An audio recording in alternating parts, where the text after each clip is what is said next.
Assalamualaikum warahmatullahi wabarakatuh.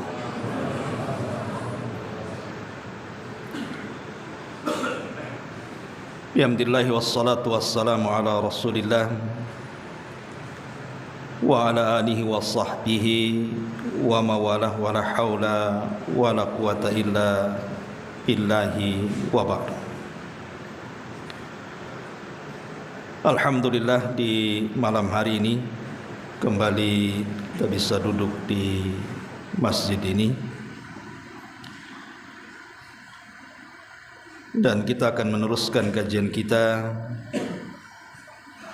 membahas kitab At-Tauhid, dan kita masuk pada permulaan kitab yang dikarang oleh Syekh Muhammad ibn Abdul Wahhab rahimahullahu ta'ala. Sebelum kita baca kitabnya, kita berikan muqaddimah dulu tentang pentingnya tauhid. Ma'asyiral muslimin yang dimuliakan Allah Subhanahu wa taala, kenapa kita harus mempelajari tauhid dulu sebelum yang lainnya? Dalam sebuah hadis yang dikeluarkan Al-Bukhari dan Muslim dari hadis Abdullah ibn Abbas radhiyallahu anhuma, ketika Nabi SAW mengutus salah seorang sahabat Rasul bernama Mu'adz ibn Jabal radhiyallahu anhu, dan Mu'adz adalah sahabat yang paling paham tentang halal dan haram, kemana? Ke Yaman. Salah satu pesan Nabi SAW adalah ud'uhum ila syahadati alla ilaha illallah wa anni rasulullah. Serulah mereka, ajak mereka kepada persaksian bahwa tidak ada sesembahan yang berhak disembah kecuali Allah, dan aku adalah utusan Allah Subhanahu wa ta'ala. Dari sini kita tahu bahwa pesan yang pertama diberikan Nabi SAW kepada setiap pendakwah adalah menyerukan kepada kalimatut tauhid. Jelaskan kepada mereka tentang apa itu tauhid. Karena ini seruan para nabi dan rasul, bahkan wasiat para nabi dan rasul. Dalam sebuah hadis atau sebuah athar, ada satu wasiat yang diwasiatkan oleh Nabiullah Yahya alaihi salam dan juga Isa alaihi salam. Karena Nabi Yahya dan Isa itu kan satu zaman, bahkan ada kekerabatan. Dijelaskan oleh seorang sahabat namanya Al-Harith Al-Ash'ari radhiyallahu an, bahwa Nabi Allah sallallahu alaihi wasallam mengatakan, innallaha azza wa jal amara Yahya ibn Zakaria alaihi salam bi khamsi kalimat. Kata Nabi sallallahu alaihi wasallam bahwa Allah Subhanahu wa taala satu hari memerintahkan Yahya ibn Zakaria untuk menyampaikan 5 kalimat. Yang 5 kalimat ini an ya'mala bihinna, agar diamalkan, wa an ya'mura bani Israil an ya'malu bihinna, bukan hanya diamalkan oleh seorang nabi, tapi juga diperintahkan kepada Bani Israel untuk mengamalkannya. Maka ketika itu Nabi Yahya alaihi salam tidak lantas menyampaikan perkara ini kepada Bani Israel,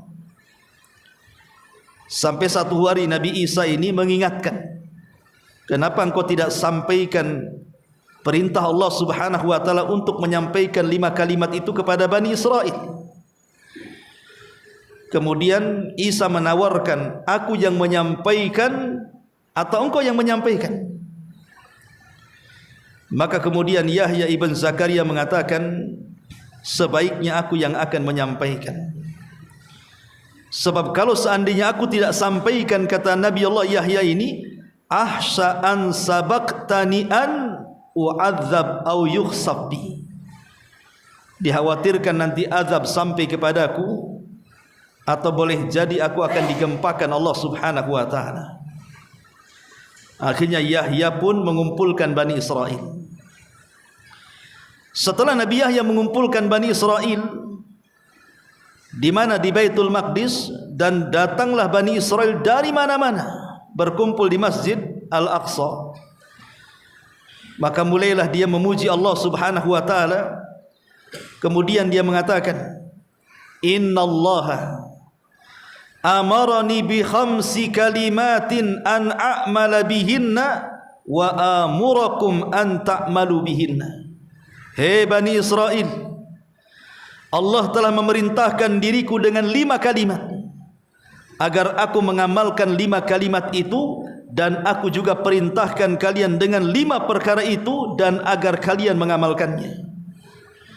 Kemudian beliau menyebutkan salah satunya adalah an ta'budullaha wa la tusyriku bihi syai'an fa inna masala dzalika masalu rajulin ishtara 'abdan min khalisi malihi biwarikin aw dhahabin faja'ala ya'malu wa yu'addi ghallatahu ila ghairi sayyidihi fa ayyukum sarrahu an yakuna 'abduhu kadzalik fa innallaha azza wa jal khalaqakum wa razaqakum fa'buduhu wa la tusyriku bihi syai'an.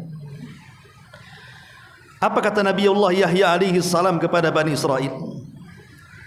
Sembahlah Allah, jangan sekutukan Allah dengan apapun, karena permisalan yang demikian itu seperti permisalan seseorang yang membeli seorang budak dari kemurnian hartanya, baik dari emas dan perak, dengan harapan budak yang dibelinya itu beramal untuk dirinya, bekerja untuk dirinya.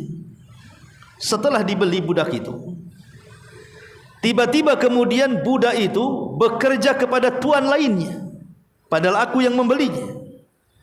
Harusnya ketika aku yang membeli, dia bekerja kepadaku kan, karena budak itu sudah milikku. Setelah dibeli, bekerja pula kepada tuannya yang lain. Maka kata Nabi Allah Yahya alaihi salam, apakah di antara kalian senang punya budak seperti ini? Lah Allah itu menciptakan kalian, memberikan rizki kepada kalian, maka sembahlah Allah dan jangan sekutukan Allah dengan apapun kepada Allah Azza wa Jalla. Lihat bagaimana Nabi Allah Yahya alaihi salam menasihati dengan tauhid, kemudian mempermisalkan bagaimana seseorang itu mentauhidkan Allah Azza wa Jalla, dengan mencontohkan kalau kita membeli seorang budak, kemudian dengan harapan budak itu bekerja kepada kita, tiba-tiba kemudian budak itu bekerja kepada orang lain, tentu kita akan marah. Walillahil masalul a'la. Tentu bagi Allah Azza wa Jalla permisalan yang lebih tinggi dibandingkan itu. Logikanya adalah, apabila Allah Subhanahu wa taala telah menciptakan kita, memberikan penghidupan kepada kita, rizki yang luar biasa kepada kita, kan harusnya kita bersyukur kepada Allah kan, yang telah memberikan segalanya kepada kita. Dengan cara solat kita berikan kepada Allah, puasa kita berikan kepada Allah, baca Quran kita berikan kepada Allah, dan seluruh ibadah baik lahir ataupun batin maka kita diberikan kepada Allah. Tiba-tiba kemudian orang ini malah beribadah kepada selain Allah. Tiba-tiba Allah murka tidak? Jelas murka lah kan begitu. Dia yang menciptakan, dia ngasih rizki, diibadah pula pada zat selain daripada pemberi rizki dan yang menciptakannya. Nah, ini menunjukkan bahwa wasiat tauhid itu sudah ada sejak zaman para nabi. Atau contoh yang lainnya, wasiat Nabi Allah Nuh alaihi salatu wassalam. Nabi Nuh alaihi salatu wassalam juga pernah berwasiat, dan itu dijelaskan dalam sebuah riwayat dari Abdullah ibn Amr ibn As radhiyallahu anhu. Nabi SAW bersabda, "Inna nabiyallah Nuhan lamma hadarathul wafatu qala libnihi." Ketika Nabi Allah Nuh alaihi salam menjelang ajalnya, dia panggil putranya. Kemudian dia mengatakan, "Inni qasin alaikal wasiyah." Wahai putraku, dengarkan, ayahmu akan memberikan wasiat kepadamu. Kemudian kata Nabi Allah Nuh alaihi salam, dia mengatakan, "Amuraka bisnataini wa anhaka anisnataini."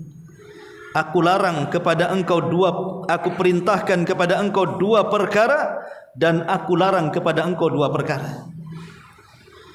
Kemudian kata Nuh alaihi salam, "Amuraka bila ilaha illallah, fa inna samawati sab'i wal aradina sab'i law wudi'at fi kifatin wa wudi'at la ilaha illallah fi kifatin rajahat bihinna la ilaha illallah. Walau anna samawati sab'i wal aradina sab'i kunna halaqatan mubhamatan fasamathunna la ilaha illallah." Kata Nuh alaihi salam, aku wasiatkan kepada engkau dengan la ilaha illallah. Karena andai kata langit-langit dan seluruh lapisannya serta bumi dan seluruh lapisannya diletakkan di satu neraca, kemudian la ilaha illallah diletakkan di neraca satunya, rajahat bi inna la ilaha illallah, tentu la ilaha illallah akan lebih berat dibandingkan dunia dan isinya serta langit dan isinya. Kemudian dia mengatakan, dan aku perintahkan yang kedua untuk memperbanyak subhanallah wa bihamdi. Subhanallah wa bihamdi. Kemudian kata Nuh alaihi salatu wassalam, "Fa innaha salatu kulli syai'in wa biha yurzaqul khalqu." Karena kalimat subhanallah wa bihamdi adalah satu lafaz yang merupakan salawat segala sesuatu yang Allah ciptakan, dan dengan itulah makhluk hidup diberikan rizki oleh Allah subhanahu wa ta'ala. Jadi kalau seandainya kita diperdengarkan pohon pisang itu bertasbih, bersalawat, maka kita akan dengar mereka mengucapkan subhanallah wa bihamdi. Kalau seandainya gunung-gunung itu diperdengarkan bagaimana mereka bertasbih dan bersalawat, maka kita akan mendengar gunung mengucapkan subhanallah wa bihamdi, dan begitu seterusnya. Ini wasiat Nuh alaihi salam. Dan yang kedua, wa anhaakum anisyirki wal kibri. Dan aku larang kepadamu dua perkara. Pertama, kesyirikan lawan daripada tauhid, dan yang kedua, kesombongan.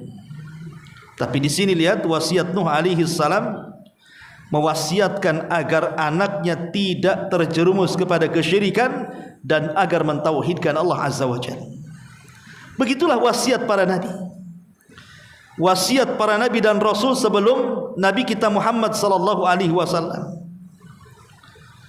Bahkan seluruh dakwah para nabi dan rasul juga demikian. Makanya kalau kita lihat di dalam Al-Qur'anul Karim, seruan para nabi dan rasul semuanya mengajak ke dalam tauhid. Contoh saja Allah Subhanahu wa taala mengatakan ketika bicara soal dakwah para nabi dan rasul, di mana seluruh para nabi dan rasul mengatakan, "U'budullaha wa la tusyriku bihi syai'an." Sembahlah Allah dan jangan sekutukan Allah dengan siapapun. Allah berfirman, "Wa Ibrahim idz qala liqaumihi ibudullaha." Dan ingatlah ketika Ibrahim berkata kepada kaumnya, sembahlah Allah. Artinya esakan Allah, tauhidkan Allah. Kemudian juga Allah mengatakan, wa ila madyana akhahum syu'aiban faqala ya qaumi ibudullah.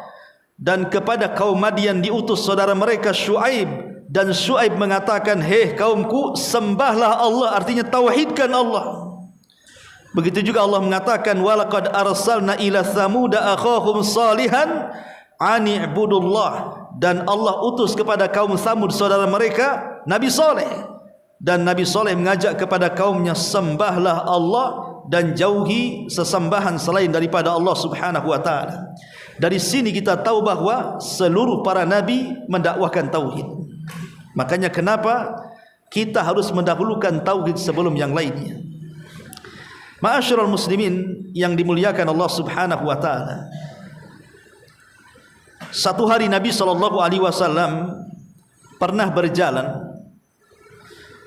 Tiba-tiba Rasul sallallahu alaihi wasallam mendengar suara azan.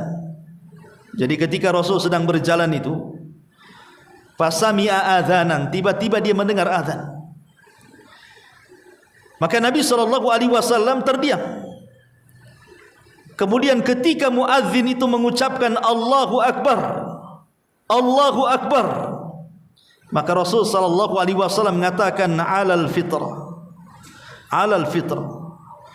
Ketika muadzin itu mengucapkan asyhadu an la ilaha illallah, asyhadu an la ilaha illallah, maka Nabi SAW mengatakan kharajta minan nar, kharajta minan nar. Jadi ketika muadzin ini mengucapkan kalimat tauhid, didengar oleh Nabi SAW, apa jawaban Rasul?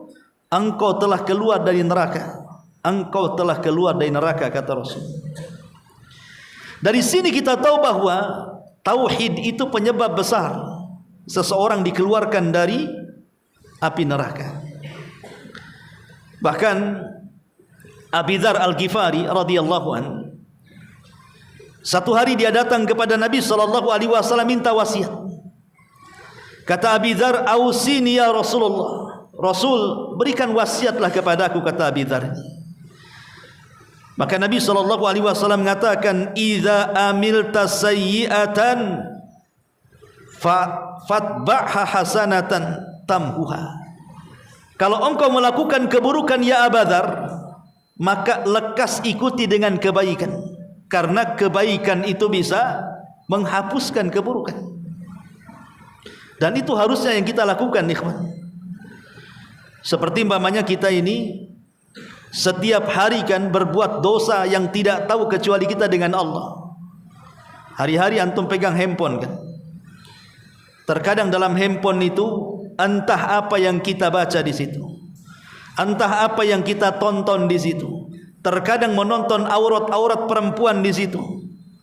Terkadang membaca berita-berita hoax di situ. Macam-macam kita lihat itu. Dan ketika kita membaca ataupun melihat handphone itu kan posisi kita sendirian, ikhwan. Sehingga tidak ada yang tahu kecuali kita dengan Allah Subhanahu wa taala. Lah inilah yang disebut dengan dosa khalawat namanya.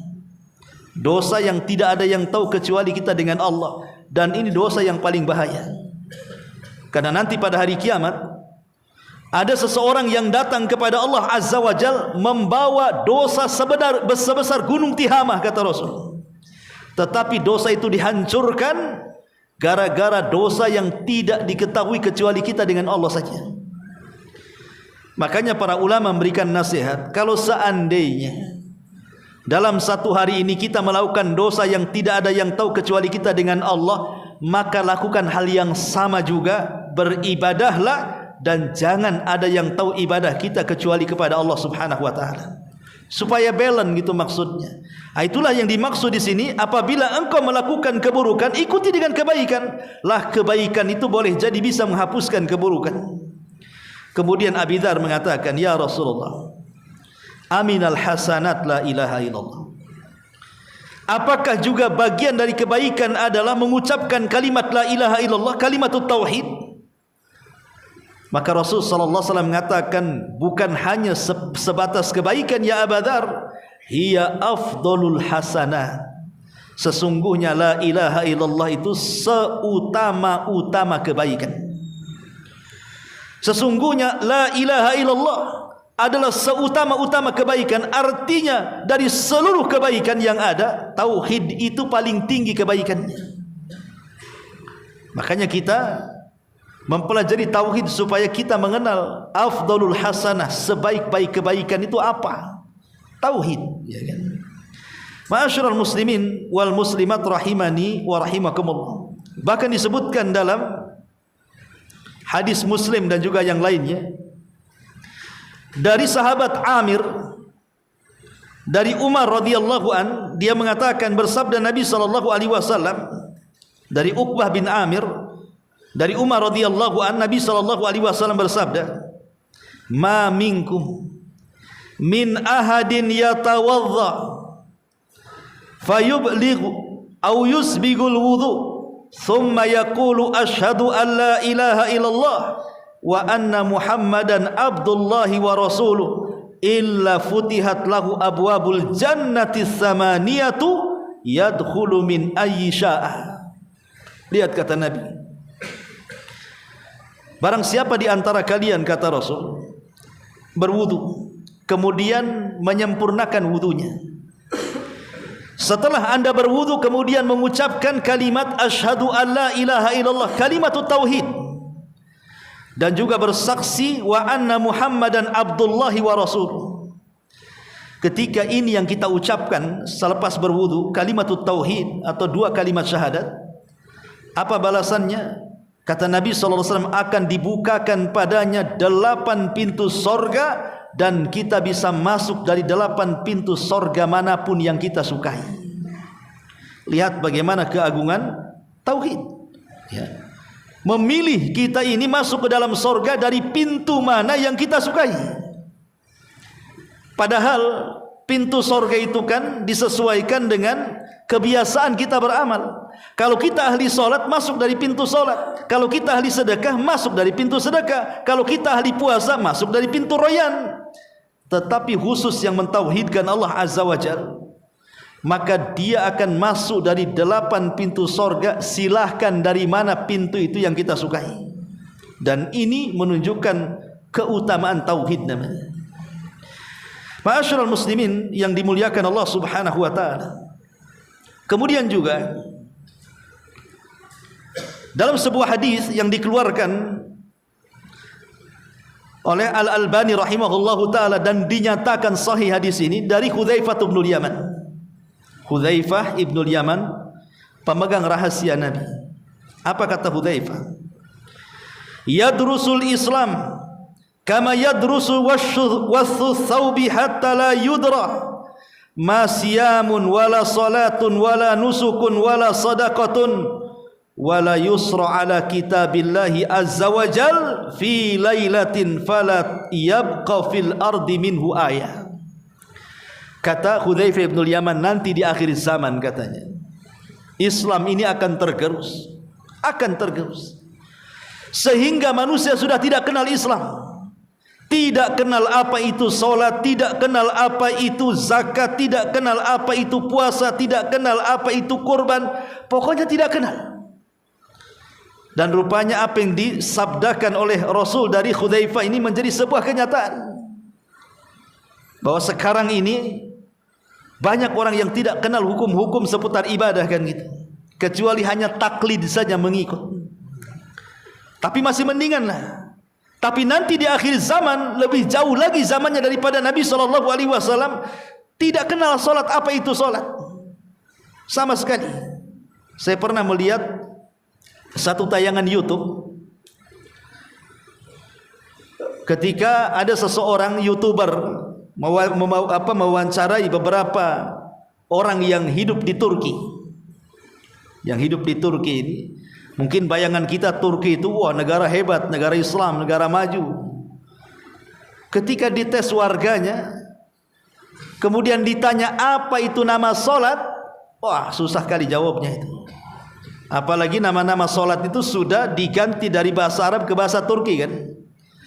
Sudah tidak lagi zuhur, asar, maghrib, isya, enggak, bahasa mereka lah. Itu ditanya beberapa orang itu tidak bisa jawab tuh, ya, karena memang enggak pernah sholat. Artinya kalau nama sholat saja tidak tahu, berarti kan enggak sholat dia. Namanya aja enggak tahu, macam mana mau melakukannya? Kalau namanya tidak tahu, macam mana dia mau niatnya? Ya, sampai seperti itu apa yang disabdakan Rasul itu terjadi hari ini. Itu jauh lah di Turki, jauh-jauh ke Turki lah. Mungkin di sekitar kita sajalah orang-orang awam itu.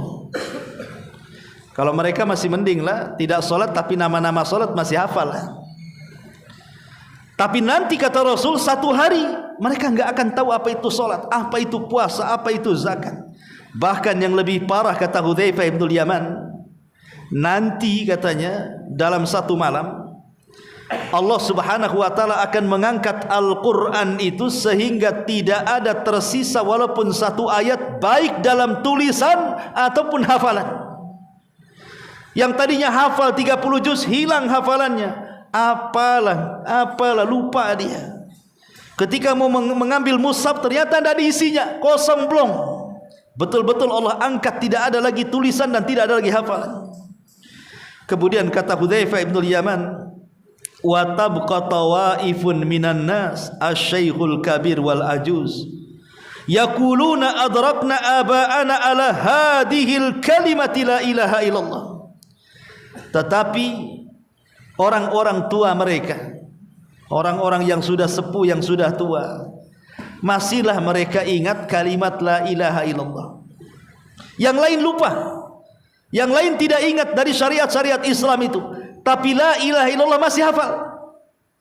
Itu pun mengucapkan kalimat itu bukan karena paham, tapi karena pernah mendengar nenek buyut mereka mengucapkan kalimat la ilaha illallah, kemudian kami pun ikut mengucapkannya. Jadi mengucapkannya itu karena pernah dengar, gitu saja, bukan karena belajar. Jadi perawi hadis ini namanya Silah. Silah ini mengatakan kepada Hudzaifah bin Yaman, ya Hudzaifah, fama tughni anhum la ilaha illallah. Lalu apa manfaat la ilaha illallahnya itu? Kalau mereka mengucapkan bukan karena ilmu, mereka mengucapkan bukan karena belajar, tapi mereka mengucapkan karena pernah mendengar nenek buyut mereka mengucapkan kalimat itu, kami ucapkan. Lalu apa manfaatnya kalau begitu? Ya. Kemudian Hudzaifah ini ditanya oleh Silah, lalu apa manfaatnya la ilaha illallah itu? Tapi Hudzaifah tidak mau jawab sampai 3 kali. Maka Hudzaifah bin Yaman mengatakan, ya Silah, tunjihim minan nar, tunjihim minan nar, tunjihim minan nar. 3 kali Hudzaifah mengatakan, ya Silah, walaupun mereka tidak paham, karena ketika itu tidak ada yang tahu dari Islam kecuali hanya lafaz itu saja, itu sudah mencukupkan mereka diselamatkan dari api neraka. Itu sudah mencukupkan diselamatkan mereka dari api neraka dan diselamatkan dari api neraka, kata Hudzaifah. Dari sini kita tahu bahwa la ilaha illallah itu bisa menyelamatkan kita dari neraka. Walaupun hanya mengucapkan kan gitu. Minimalnya orang yang mengucapkan la ilaha illallah terjaga darahnya, terjaga hartanya dan terjaga kehormatannya. Seperti hadis siapa? Usamah ibn Zaid. Jadi Usamah ibn Zaid ini putra daripada Zaid ibn Harithah. Dan Zaid ibn Harithah ini anak angkat Nabi SAW. Berarti Usamah itu jatuhnya cucu angkat Rasul. Diutus oleh Nabi SAW untuk menyerang sebuah kaum dalam sebuah syariah pasukan khusus. Berangkatlah Usamah ibn Zaid ini dengan beberapa tentara Ansar. Setelah menyerbu musuh yang dimaksud Rasul, menang mereka. Tetapi dalam musuh itu adalah satu orang yang kabur kemudian dikejar oleh Usamah ibn Zaid dan juga dikejar oleh salah seorang sahabat dari Ansar. Tetapi sahabat dari Ansar ini lebih dulu mengejar musuh itu, kemudian langsung menghunus pedangnya. Ketika hendak ditebas lehernya, tiba-tiba dia mengucapkan kalimat asyhadu an la ilaha illallah. Maka sahabat Ansar ini tidak jadi membunuhnya, menyarungkan kembali pedangnya dan meninggalkannya. Rupanya setelah itu datanglah Usamah bin Zaid. Mungkin dia berpikir, kenapa kok dibiarkan musuh itu? Didatangilah oleh Usamah orang tadi itu, dihunuskan pedang di hadapannya. Tiba-tiba dia mengucapkan kalimat itu lagi, asyhadu an la ilaha illallah. Tiba-tiba tetap Usamah menebas lehernya, mati dia. Sampailah perkara ini kepada Nabi. Sampai perkara ini kepada Nabi SAW. Kemudian Nabi bertanya kepada Usamah, ya Usamah, aqatalta man qala la ilaha illallah? Usamah, apakah engkau telah membunuh orang yang mengucapkan kalimat la ilaha illallah? Kata Usamah, ya Rasulullah, orang itu mengucap kalimat la ilaha illallah itu karena takut pedangku loh. Ini kan situasi perang. Bisa saja dia bohong, dia takut padaku sehingga dia mengucapkan kalimat itu, ya Rasulullah. Maka Nabi SAW mengatakan, ya Usamah, afala syaqaqta an qalbi. Kau sudah robek dadanya, kau lihat jantungnya, apakah dia mengucapkan karena takut padang atau karena ingin masuk Islam? Kemudian Rasul mengatakan, ya Usamah, kaifa bila ilaha illallah idza ja'atka yaumul qiyamah. Hei Usamah, bagaimana pertanggungjawaban kamu dengan la ilaha illallah apabila datang menghadap Allah kemudian mengatakan, ya Rabb, orang ini telah membunuh orang yang mengucapkannya. Apa yang akan kau pertanggungjawabkan di hadapan Allah, ya Usamah? Lihat bagaimana hadis Usamah ini menunjukkan bahwa minimalnya orang yang mengucapkan kalimat la ilaha illallah itu tidak boleh dibunuh. Makanya Rasul marah kan begitu. Artinya haram hartanya untuk diambil, haram darahnya untuk ditumpahkan, dan haram kehormatannya untuk dirobek. Sebagaimana Nabi SAW mengatakan dalam hadis qudsi, dalam ceramah di padang Arafah, ya ayyuhan nas, inna dima'akum wa amwalakum wa a'radakum haramun ka hurmati yaumikum hadza. Darah kalian, harta kalian, kehormatan kalian terjaga dalam Islam, tidak boleh ditumpahkan. Ma'asyiral muslimin wal muslimat rahimani wa rahimakumullah. Dari sini kita tahu bahwa tauhid itu sangat penting dalam kehidupan kita. Makanya kalau antum baca surah Al-Baqarah ya di awal-awal tuh, setelah Allah Subhanahu wa taala menyebutkan sifat-sifat orang yang beriman, kemudian setelah itu menyebutkan sifat-sifat orang kafir, kemudian setelah itu menyebutkan sifat-sifat orang munafik, kemudian Allah buka Quran itu dengan kalimat, ya ayyuhan nasu'budu rabbakumul ladzi khalaqakum walladzina min qablikum la'allakum tattaqun. Wahai manusia, sembahlah Allah, esakan Allah, tauhidkan Allah, gitu maksudnya. Karena dia zat yang telah menciptakan kalian dan orang-orang sebelum kalian agar kalian takut dan bertakwa kepada Allah Subhanahu wa taala. Menunjukkan khitab pertama dalam Quran adalah mengajak manusia ke dalam tauhid. Karena ini panggilan pertama. Ya, di permulaan surat Al-Baqarah panggilan pertama itu ya ayyuhan nasu'budu rabbakum. Wahai orang-orang, wahai manusia, sembahlah Allah dan jangan sekutukan Allah Azza wa Jalla. Kalau ini panggilan pertama, menunjukkan bahwa tauhid dulu sebelum yang lainnya. Tauhid dulu sebelum yang lainnya. Ma'asyiral muslimin yang dimuliakan Allah Azza wa Jalla. La Syekh Muhammad bin Abdul Wahhab rahimahullahu taala dalam kitab tauhid ini, beliau memfokuskan kepada satu tauhid yang memang tauhid itu adalah asas dakwah seluruh para nabi.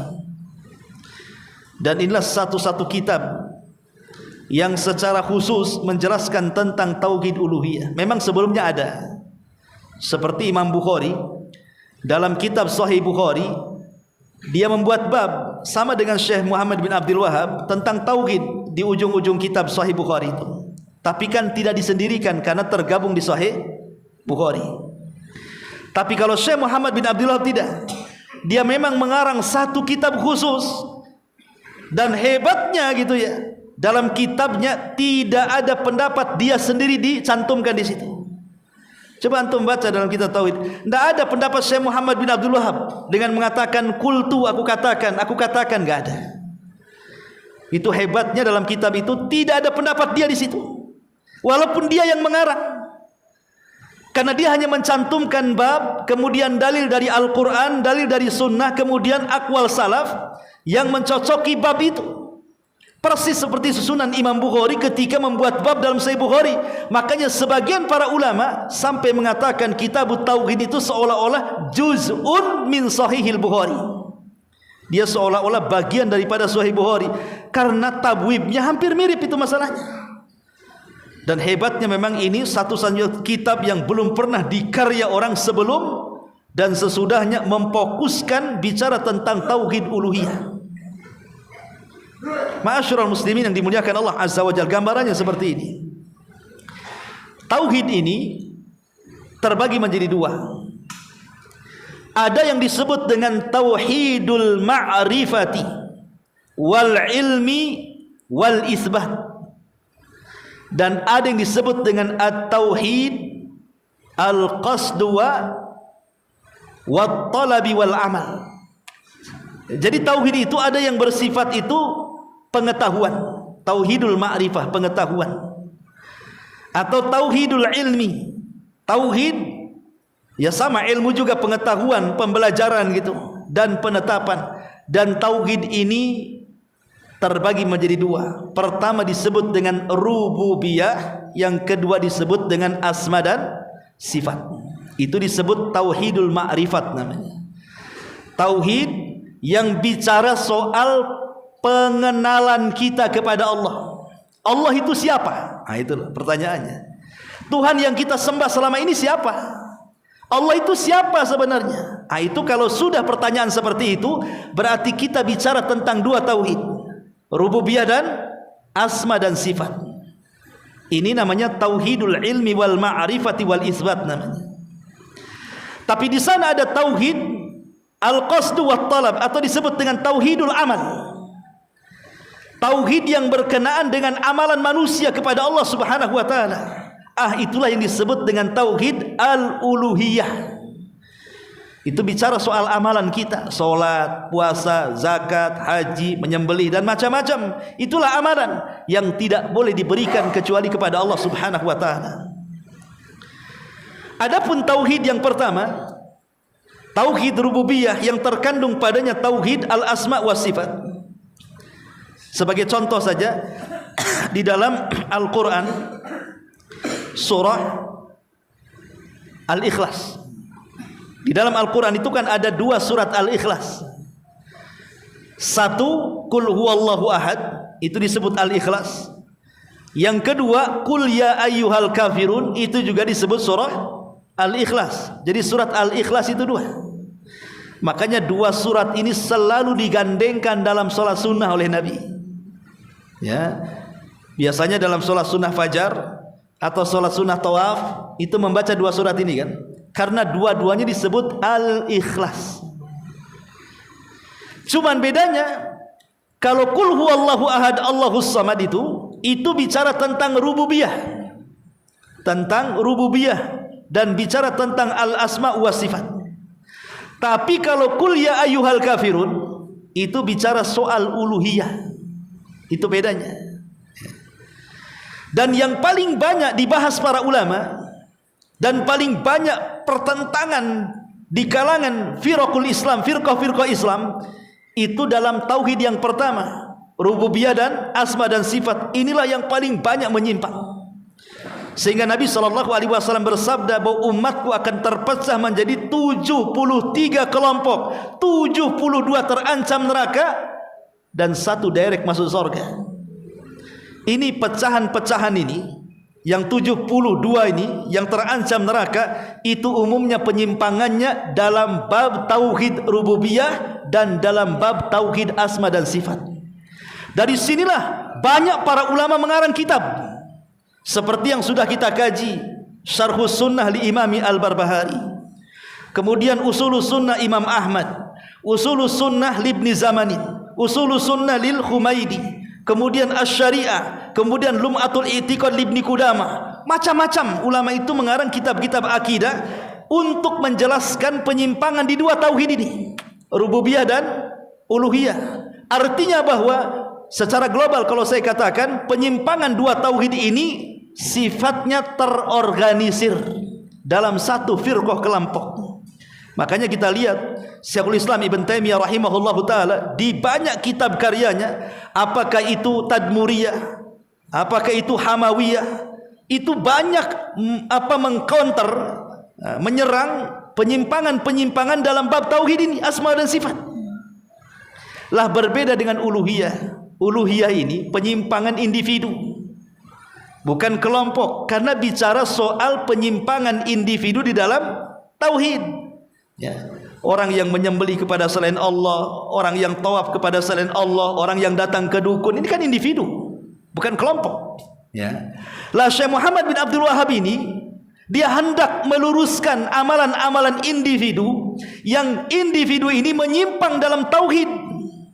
Makanya dikaranglah satu kitab namanya Kitabut Tauhid yang kita akan kaji di sini. Makanya kalau kita lihat apa bedanya kitab tauhid yang dikarang oleh Syekh Muhammad bin Abdul Wahhab dengan kitab tauhid yang dikarang ulama sebelumnya seperti Ibnu Taimiyah, Ibnu Qayyim, kemudian Al-Lalikai, kemudian Ibnu Zamanin, Imam Ahmad, Abdullah ibn Ahmad, dan begitu seterusnya ulama-ulama salaf dulu. Perbedaannya, penyimpangan di zaman mereka itu lebih banyak terfokus kepada tauhid rububiyah dan asma sifat. Makanya kitab-kitab mereka itu dipenuhi dengan counter kepada penyimpangan mereka. Bantahan jur kepada Jahmiyah, bantahan kepada Mu'tazilah, bantahan kepada Maturidiyah, bantahan macam-macam kan, bantahan-bantahan itu. Karena mereka menyimpang di bab ini.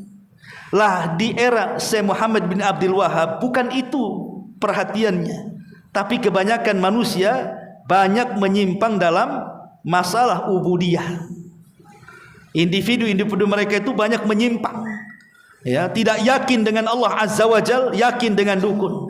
Tidak yakin dengan Allah, yakin dengan kuburan, dengan tempat keramat, dengan jimat dan begitu seterusnya. Itulah yang dikontar dalam kitab ini. Berarti, dan inilah hakikat daripada tauhid. Inilah hakikat daripada tauhid yang didakwahkan oleh seluruh para nabi dan rasul. Menjauhkan mereka dari kesyirikan dan mengajak mereka untuk menetapkan hanya satu Tuhan yang kita sembah. Sehingga kitab ini sangat berharga untuk kita kaji. Jangan mengatakan, Ustaz, aduh tauhid lagi katanya. Yang lain lah Ustaz, dah bosan di sana tauhid, sini lagi tauhid, sana tauhid. Begini, ada satu kisah. Kalau seandainya antum punya tetangga,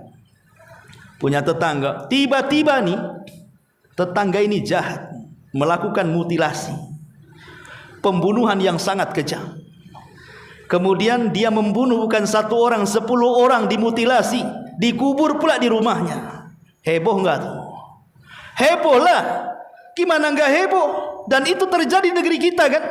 Ada orang mutilasi, itu beritanya berhari-hari itu. Beritanya berhari-hari, orang yang membunuh mutilasi dikubur di rumahnya itu. Enggak selesai-selesai itu, itu aja nengok YouTube itu. Sementara ketika ada orang datang ke dukun, meminta kepada dukun, atau datang ke kuburan meminta-minta, kenapa beritanya tidak dihebohkan? Pertanyaannya, mana besar dosa membunuh dengan dosa melakukan kesyirikan? Dosa syirik lebih besar daripada membunuh kan? Kenapa lebih tenang-tenang saja kita melihat kesyirikan dan kita merasa galau ketika melihat situasi yang seperti itu? Itu maknanya kita belum ada tauhid di situ. Tauhid kita ini masih kurang, makanya perlu belajar kepada tauhid. Kalau perhatian kepada kesyirikan masih kurang, malah kepada dosa di bawah itu malah kita tenang-tenang saja. Makanya penting kita belajar kitab tauhid. Wallahu alam. Ini saja sebagai muqaddimah, insyaallah kita minggu depan masuk pada bab yang pertama. Subhanakallah bihamdika asyhadu an la ilaha illa anta astaghfiruka wa atubu ilaik. Allahu ta'ala alam. Assalamualaikum warahmatullahi wabarakatuh.